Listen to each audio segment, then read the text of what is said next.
Morning. This is the continuation of the lesson, that is unit 2 subunit 2.6 chasing the sea monster.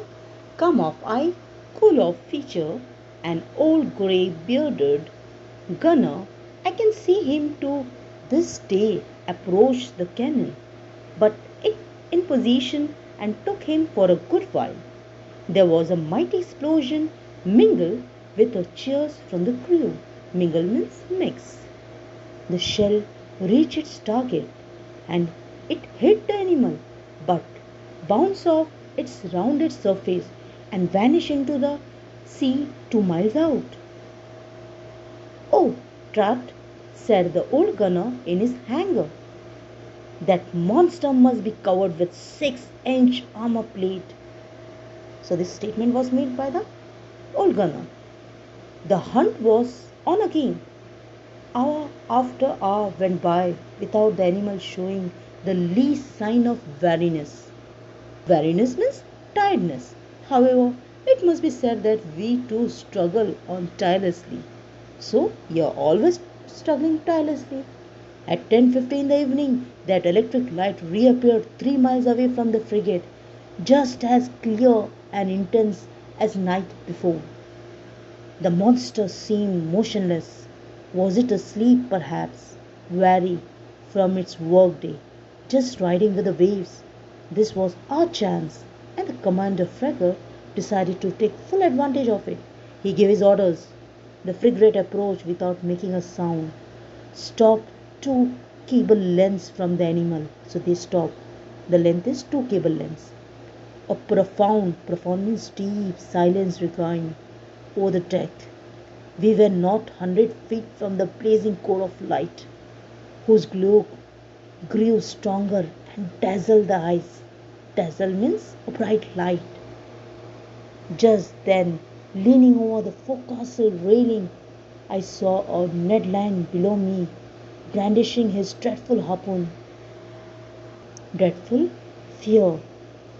Barely 20 feet separated him from the motionless animal. Okay, just barely 20 feet.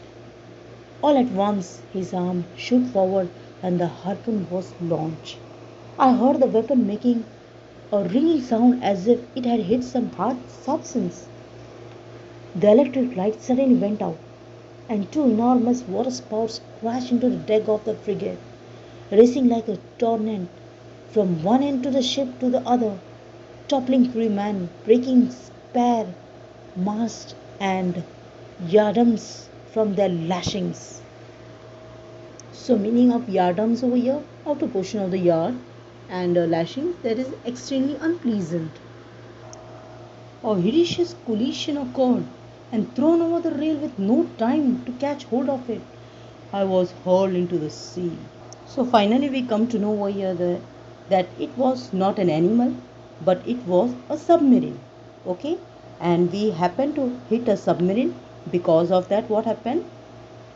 So they were wrong. They were thinking that it was an animal, but unfortunately it was not an animal, it was a submarine. And throughout the night, what was it? It was a submarine, and they thought it was an animal. And finally, everything, whatever they were trying for, got flopped because they were trying to chase an animal, a monster. But unfortunately, it was not a monster, it was a submarine. And you can see over here, because of as they hit it, the submarine, what happened? The electric light suddenly went out, and 2 enormous water spouts crashed onto the deck of the frigate, and from like a torrent from one end to of the ship to the other.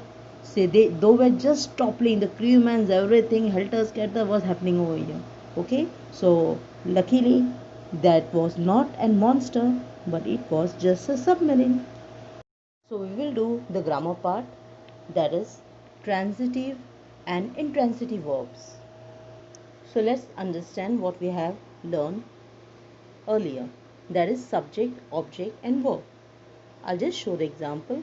Rubina is eating pizza. Who is the doer of the action? Rubina. So Rubina is the subject here. So what is the action over here? Eating. So that is a verb. So what she is eating, and who is the receiver? So always remember to identify any object. We always using the question what or whom. So let's come to the main topic, that is transitive verb. So what is transitive verb? Action that have a direct object to receive that action. So let's see the example. The man loved the children. Love here is the action performed by the man, which is the subject in this case, and it has a receiver, and it has a direct object, that is the children. So that is, it is a transitive verb. So let's look into more example having transitive verb. The doctor cured him. So here the cured is action. Him is the direct object. So this is a transitive verb. So now let's look to the other example. She crossed the street. So crossed is action. And street is the direct object. So it is a transitive verb. Let's look to other example. Rohan kicked the ball. So kicked is the action performed by Rohan, and ball is the direct object on which the action is performed. So it is a transitive verb. I hope the transitive verb is clear. Now let's look to intransitive verb. So what is intransitive verb? Action that doesn't have a direct object to receive that action. So let's see the example. Snow fell yesterday. Now here the snow is the action, but the snow fell on whom? Here is no receiver. So here is no receiver of the action. So it is an intransitive verb. Let's look for other example. Be fail. Your fail is an intransitive verb because here we don't have a direct object. She is sleeping. Here sleeping is intransitive verb as there is no direct object linked with she.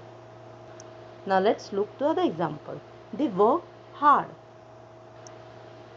Work is intransitive verb as there is no work is intransitive verb as there is no direct object after the verb work.